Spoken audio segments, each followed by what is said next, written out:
নমস্কার সবাইকে। শান্তনু দাস ইউটিউব চ্যানেলের পক্ষ থেকে সবাইকে স্বাগত জানাচ্ছি। আজকে আর একটা নতুন ইন্টারেস্টিং ভিডিও নিয়ে আমি আপনাদের সামনে হাজির হয়েছি।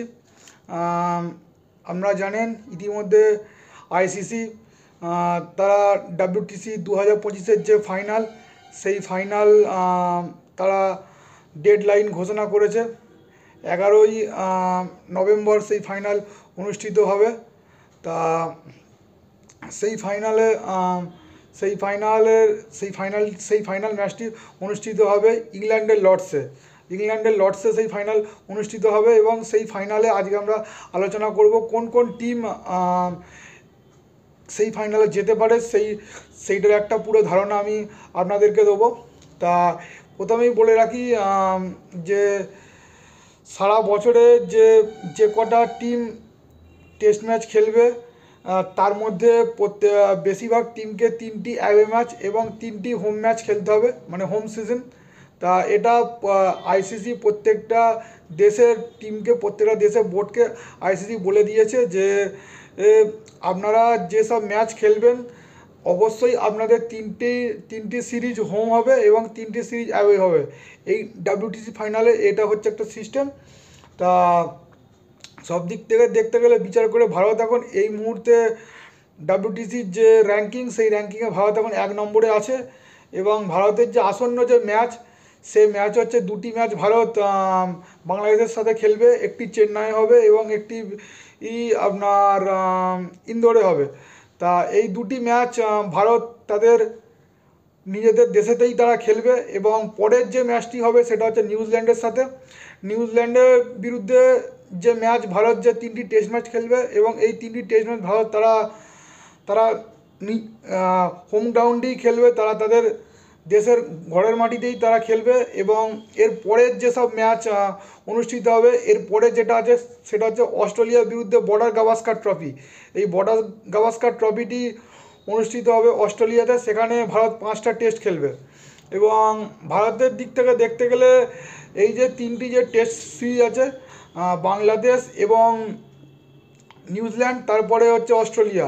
বাংলাদেশের বিরুদ্ধে ভারত যদি কোনো ক্রমে 2টি টেস্ট ম্যাচই জেতে এবং নিউজিল্যান্ডের বিরুদ্ধে ধরে নিলাম 2-1-তেই ধরুন সিরিজ জিতলো, এবং বর্ডার গাভাস্কার ট্রফিতেও যে 5টি টেস্ট ম্যাচ যে অনুষ্ঠিত হবে, সেই 5টি টেস্ট ম্যাচের মধ্যে ভারত যদি কোনো ক্রমে সিরিজ জিততে পারে, তাহলে ভারতের যে পার্সেন্টেজ পয়েন্টস 75% এর ওপরে চলে যাবে। সেক্ষেত্রে ভারত তারা অলরেডি তখনই তারা WTCর যে ফাইনাল, সেই ফাইনালে তারা কোয়ালিফাই করবে।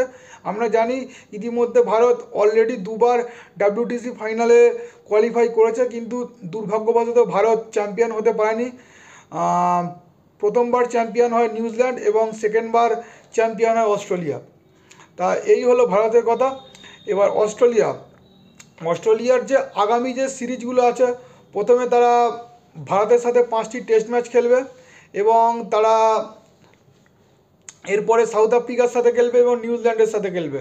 তারা দেখতে গেলে যে যদি ভারতের বিরুদ্ধে তারা 2টো ম্যাচ জিতে যায় এবং আসন্ন যে শ্রীলঙ্কার বিরুদ্ধে যে তারা খেলবে সেখানেও যদি 2টো ম্যাচ জেতে, কিন্তু তবুও এটা অস্ট্রেলিয়াকে মাথায় রাখতে হবে।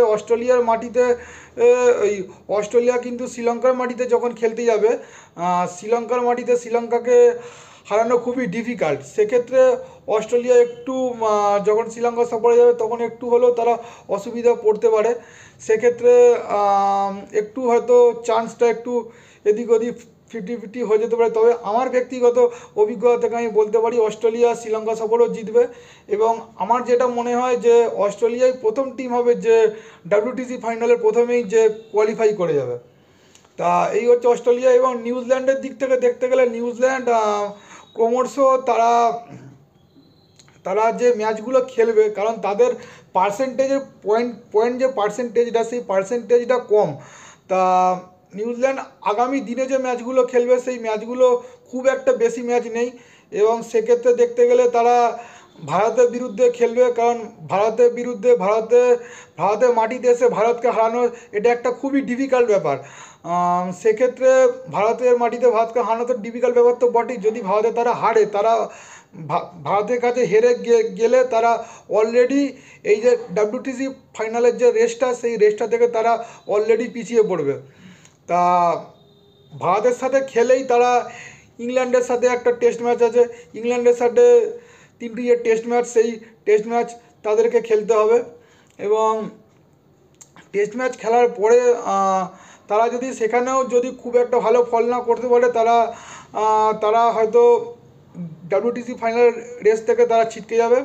অতএব আমি ধরে নিলাম যে তারা যদি ভারতের বিরুদ্ধে যদি কোনো ক্রমে যদি 2টি টেস্ট ম্যাচ জেতে, তাহলে যদিও এটা সম্ভব নয়, কারণ ভারতের মাটিতে ভারতকে হারানো খুবই ডিফিকাল্ট। তা এবং আসন্ন যে ইংল্যান্ড সিরিজ, ইংল্যান্ডের বিরুদ্ধে যদি তারা 2টি ম্যাচ জেতে, তাহলে হয়তো একটুখানি চান্স তারা করতে পারে, এটা বলে আমার ধারণা। কারণ নিউজিল্যান্ড টিম আমরা জানি প্রথমবার যে ডাব্লিউটিসি ফাইনাল হয়েছিল, সেই ফাইনাল ভারত এবং নিউজিল্যান্ড, তাতে নিউজিল্যান্ড চ্যাম্পিয়ন হয়েছিল। তবে আমার মনে হয় না এবারে কেন উইলিয়ামসনের টিম তারা ডাব্লিউটিসি ফাইনালে কোয়ালিফাই করতে পারবে। আমার যেটা ব্যক্তিগত দিক থেকে মনে হয়, যেটা হচ্ছে অস্ট্রেলিয়া এবং ভারতই মনে হয় কোয়ালিফাই করবে। তা বাংলাদেশের কথা বলতে গেলে বলবো, বাংলাদেশ টিমটা এই মুহূর্তে তারা দুর্দান্ত খেলছে। তারা পাকিস্তানের মাটিতে পাকিস্তানকে তারা 2-0-তে হোয়াইট ওয়াশ করেছে, যেটা বাংলাদেশের কাছে একটা অত্যন্ত একটা রেকর্ডের ব্যাপার। কারণ বাংলাদেশ এখনও পর্যন্ত পাকিস্তানের মাটিতে গিয়ে আগে কখনো পাকিস্তানকে হারায়নি এবং টেস্ট সিরিজ ওখানে কখনো জেতেনি। এই ফার্স্ট টাইম নাজমুল হাসান শান্তর টিম, বাংলাদেশ টিম, তারা পাকিস্তানের মাটিতে গিয়ে পাকিস্তানকে ঘরের মাঠে 2-0-তে হোয়াইট ওয়াশ করে এসছে।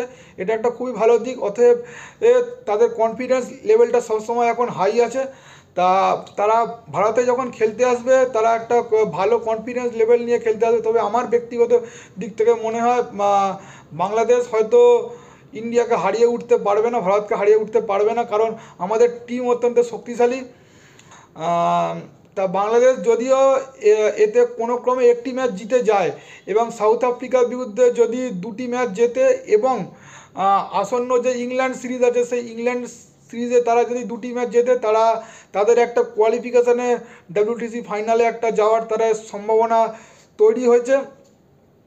কিন্তু আমার মনে হয় তারা হয়তো যেতে পারবে না, কারণ অস্ট্রেলিয়া এই মুহূর্তে ডাব্লিউটিসি ফাইনালের জন্য তারা প্রবল একটা দাবিদার তারা তৈরি করেছে। কারণ অস্ট্রেলিয়ার টিম এই মুহূর্তে রেড বল যে ক্রিকেট, সেই রেড বল ক্রিকেটে অস্ট্রেলিয়া খুব ভালো এই মুহূর্তে একটা পারফরমেন্স করছে। সেটা জস হেজেলউড বলুন, ওদের প্লেয়ার্সরা, এবং আরও যেসব জস হেজেলউড, তারপর হচ্ছে প্যাট কামিন্স, আপনার ডেভিড ওয়ার্নার, স্টিভেন স্মিথ, এসব প্লেয়াররা এই মুহূর্তে তারা দারুণ ফর্মে আছে। তবে অস্ট্রেলিয়ার রেড বল ক্রিকেটে একটা দারুণ ছাপ তারা ছেড়ে যাচ্ছে।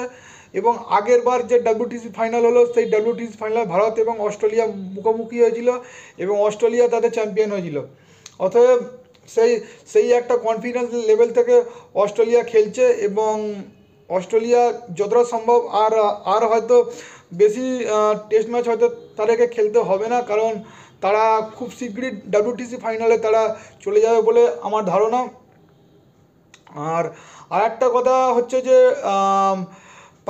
পাকিস্তান এই মুহূর্তে সবথেকে তলানিতে চলে এসছে। কারণ পাকিস্তান এই বাংলাদেশের সাথে সিরিজটা হারবার আগে পর্যন্ত পাকিস্তান একটা খুব জোরালো একটা তাদের সম্ভাবনা তৈরি হয়েছিল যে তারা ডাব্লিউটিসি ফাইনাল খেলবে। কিন্তু পাকিস্তানের কাছে তারা হতাশাজনক হারের পরে টিমটা অলরেডি 8 নম্বরে চলে এসছে। তবে আমার মনে হয় না যে পাকিস্তান টিম কোয়ালিফাই করতে পারবে। মাসুদের টিম হয়তো কোয়ালিফাই করতে পারবে না, এটা একটা খুবই খারাপ ব্যাপার। তা এই হচ্ছে আজকের ভিডিও। তা ইন্ডিয়া ভারতীয় দল এই কদিন আগেই তারা বিসিসিআই তারা 16 জনের স্কোয়াড শ্রীলঙ্কার বিরুদ্ধে প্রথম টেস্টের জন্য তারা অ্যানাউন্সমেন্ট করেছে। সেটার ভিডিও আমি আমার চ্যানেলে শান্তনু দাস আমি আমার চ্যানেলে আমি সেই ভিডিও আপলোড করেছি। আপনারা সেই ভিডিওটা দেখতে চাইলে @শান্তনু দাস 6253 চ্যানেলটা ইউটিউবে সার্চ করবেন, সার্চ করে গিয়ে আমার চ্যানেলটাকে সাবস্ক্রাইব করে আপনারা দেখতে পাবেন যে ভারতীয় বোর্ড যে 16 জনের স্কোয়াড প্রথম টেস্ট যেটা চেন্নাইয়ে ভারত বাংলাদেশের বিরুদ্ধে খেলবে, সেটা কীরকম কী টিম করেছে, কীরকম কী টিম, কীরকম উইকনেস, স্ট্রং জোন, আমি সমস্ত কিছু আমার ভিডিওর মাধ্যমে আমি বলেছি, আপনারা দেখবেন। আর আজকের ভিডিওটা আপনারা ভালো লাগলে লাইক, কমেন্ট এবং শেয়ার করবেন এবং চ্যানেলটা সাবস্ক্রাইব করে দেবেন। আজকের ভিডিওটা এখানেই শেষ করছি। নমস্কার, আবার দেখা হবে নেক্সট ভিডিওতে।